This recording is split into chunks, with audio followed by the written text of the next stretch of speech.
نن درته دې باره کې وایم چې مخکې له داخل کولو نه یې باید چاته ښه ومښئ یا وسولوئ.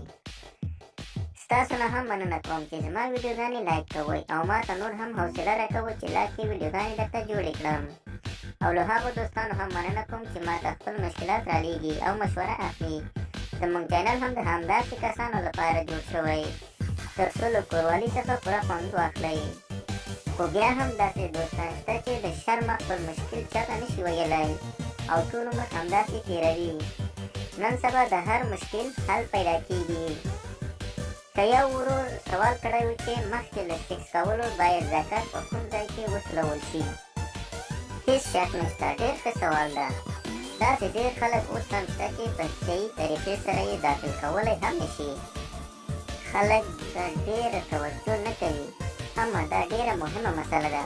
خو اوس راځو چې باید په دې پوه شو چې مخکې له داخل کېدو یې چېرته وسولوو.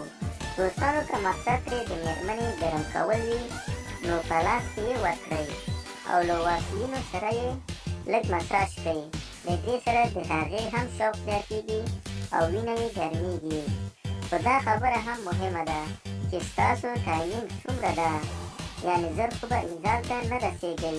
که چیرې صرف د یو دقیقې یا دوه دقیقو کې انزال ته رسېږئ نو بیا یې مه مښئ. که چیرې دوام مو زیات وي نو بیا یې مښلی شئ. نو چې کله مو په لاس کې ورکړه نو تاسو هم آهسته آهسته د هغې طرف له پاسه چې کوم پلی دی بغیر هغه ورو ورو وسولوئ چې دواړه له دې دوران نه مو خوند واخلئ. خو آهسته آهسته یې سولوئ ځکه هغې کې هم سم اور بل وي دې وخت کې.